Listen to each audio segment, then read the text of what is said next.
Eh bien bonjour les amis et bienvenue dans cette nouvelle vidéo avec une nouvelle coupe de cheveux. Ah, en même temps, j'habite dans 20 mètres carrés à Paris, ça fait des semaines que j'ai vu personne. Est-ce que c'est normal que je pète un peu un câble? Oui. Mais attention, c'est une bonne nouvelle pour vous. C'est-à-dire que je m'ennuie tellement que je passe tout mon temps sur Reddit. Ah non mais vraiment, hein, je passe des heures à lire des histoires d'horreur, et même quand je tombe sur une histoire qui n'est pas adaptée au format de ma chaîne, eh ben je passe un bon moment. Et ça, c'est le principal. Il faut kiffer sa vie un peu là!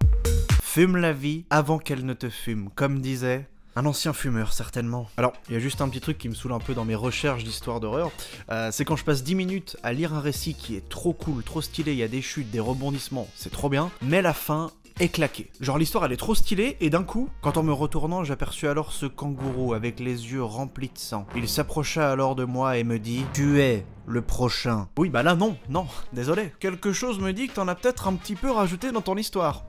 Mon critère numéro 1 déjà quand je choisis une histoire, c'est sa véracité. Alors évidemment on peut pas savoir si toutes les histoires sont vraies ou non, mais tant que ça reste crédible, moi, ça me va. C'est d'ailleurs le cas de l'histoire d'aujourd'hui, l'histoire de Jeff. Il nous raconte sa rencontre assez étrange avec sa petite amie, Katia. Il était dans un supermarché quand il a remarqué que Katia le regardait. Il nous l'a décrit comme étant magnifique avec des cheveux blond platine et des yeux turquoise. Alors là il se dit directement, waouh, on est dans deux catégories différentes. Vraiment, pour Jeff, Katia, c'est un mannequin. Et ça nous est tous déjà arrivé, hein, quand on voit une personne vraiment trop belle et qui, elle, commence à nous regarder, oh bah là on a tous le même réflexe. Hein. Non mais elle doit regarder quelqu'un qui est derrière moi, bonjour.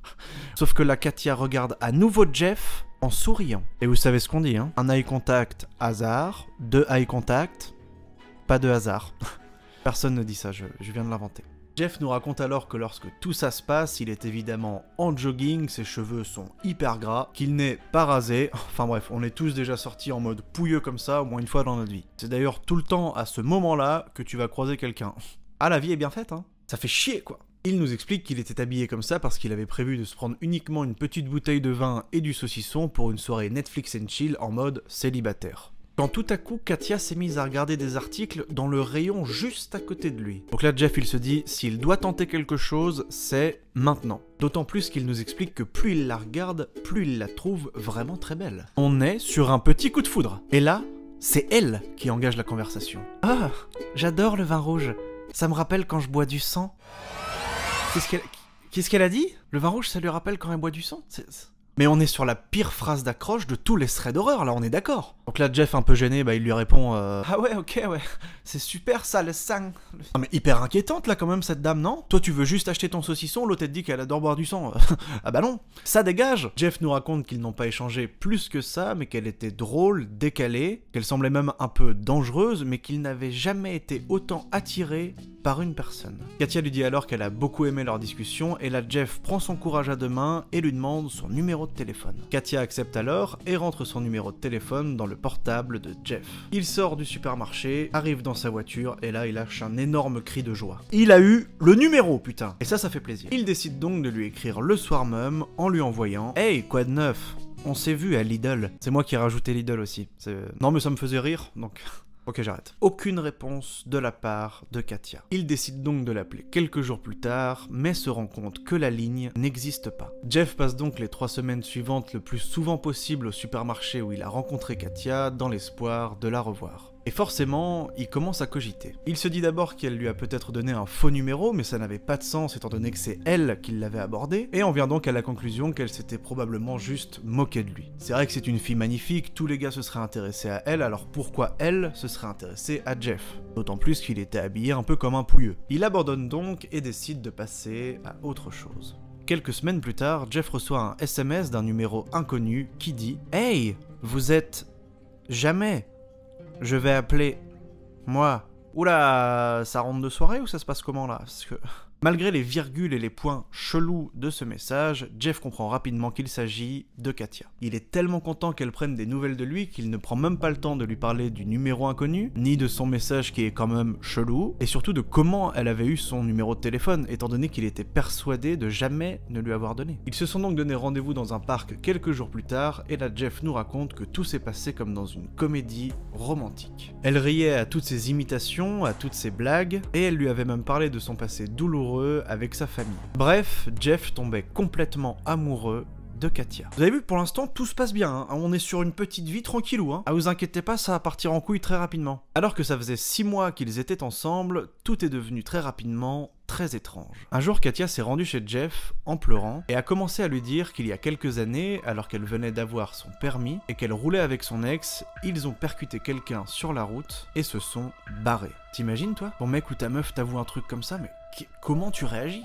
Vous réagiriez comment, vous? Enfin bref, Jeff nous raconte qu'il est complètement choqué d'entendre ça, d'autant plus que ça sort de nulle part en fait. Donc il lui pose plein de questions pour en savoir plus, du genre qu'est-ce qu'il s'est passé exactement, s'il y avait eu des témoins, si quelqu'un avait été retrouvé mort, etc. Katia lui explique alors qu'il ne connaissait pas la personne qu'ils avaient percutée, mais qu'une chose était sûre, ce n'était pas un animal. Katia et son ex ont alors vu le corps qu'ils venaient de percuter, avec du sang sortant de son crâne, mais qu'aucune personne retrouvée morte n'avait été signalée dans cette zone les jours qui suivirent. Donc là, Jeff, il lui dit qu'il y a des chances que que la personne ait survécu en fait. S'il y a eu aucun signalement, Katia se met alors à fondre en larmes en disant que Jeff ne comprend rien et qu'il n'écoute pas. Et là, pour Jeff, c'est trop. Il lui explique que ça fait quand même beaucoup à encaisser et qu'il a besoin de quelques temps pour digérer tout ça. Tu m'étonnes. Il ne la contacte donc pas pendant plusieurs semaines. C'est pas cool, je vous l'accorde, mais je peux comprendre. Finalement, Jeff décide qu'ils allaient affronter ça ensemble et qu'il était prêt à partager son secret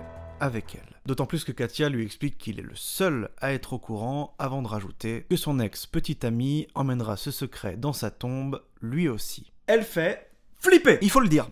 Katia, psychopathe. Elle me fait flipper.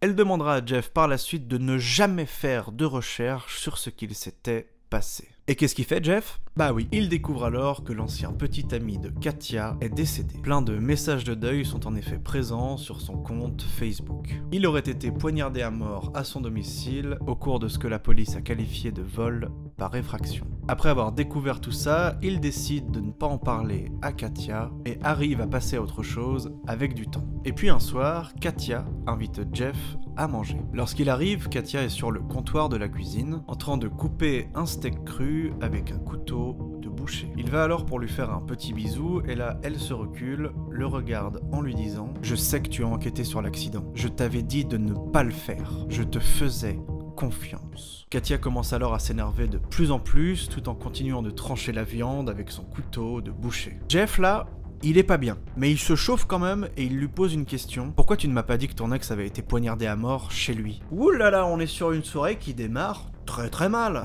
Katia a alors posé son couteau, s'est approchée de Jeff avec un sourire très doux et a dit à Jeff « C'était la personne que nous pensions avoir tuée. Qui que ce soit, il vous laisse venger. Ils ont dû se souvenir de la plaque d'immatriculation de mon ex et sont venus le tuer chez lui, faisant croire à un cambriolage. » Bon en tout cas on peut dire que Jeff dans son couple, il s'ennuie pas.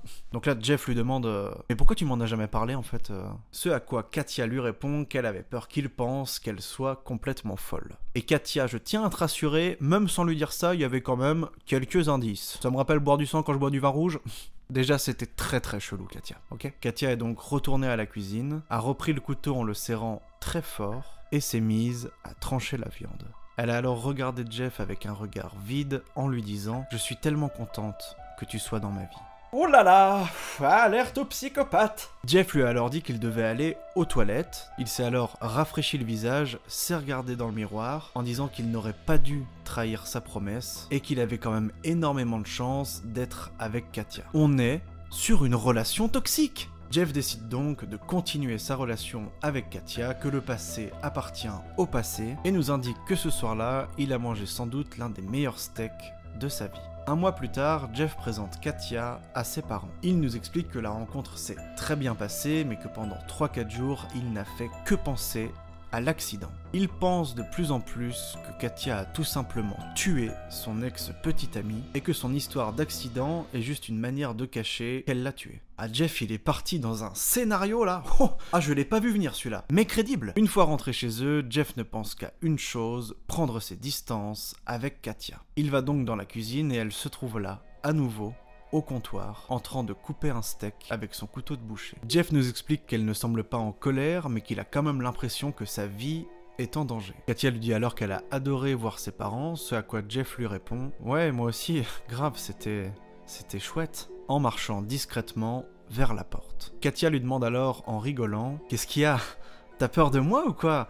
Ah, ça va, je vais pas te tuer aussi. Qu'est-ce Qu'est-ce qu'elle a dit? Et là, Jeff, il a eu la réaction que je pense tout le monde aurait eu dans une situation comme ça. Aussi? C'est-à-dire aussi? Et là, elle lui dit qu'elle a décidé de prendre du recul par rapport à l'accident et maintenant qu'elle préfère en rire. Là, Jeff s'approche d'elle et la serre dans ses bras. Ce qui surprend Katia, car elle lâche même le couteau sur le comptoir. Il nous explique que pendant un petit moment, ils se regardent tous les deux dans les yeux profondément et que ce qui le submerge à ce moment-là, ce n'est pas l'amour, non, c'est la conviction qu'elle va essayer de le tuer. Il décide donc de prendre le couteau et se dirige vers la porte. Alors que Katia lui demande ce qu'il fait, il répond dans une panique totale. « Écoute, je ne dirai jamais rien à personne, je te promets. » Katia lui dit alors que s'il passe la porte, il signe son arrêt de mort. Jeff a alors analysé ses choix, vivre seul pour toujours ou toujours vivre avec une psychopathe. Et termine son histoire en nous expliquant qu'ils viennent de fêter leur premier anniversaire en faisant une promenade nocturne à travers la campagne. Et que Katia est aussi belle que jamais.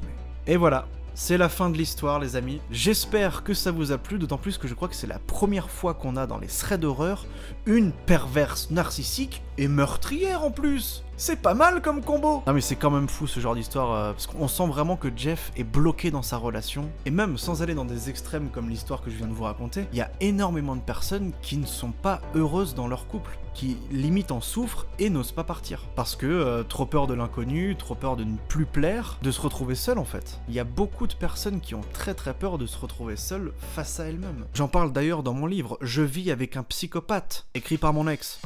Voilà, toujours important de terminer sur une bonne vanne. Je vous souhaite un excellent week-end les amis, encore merci d'avoir regardé cette vidéo.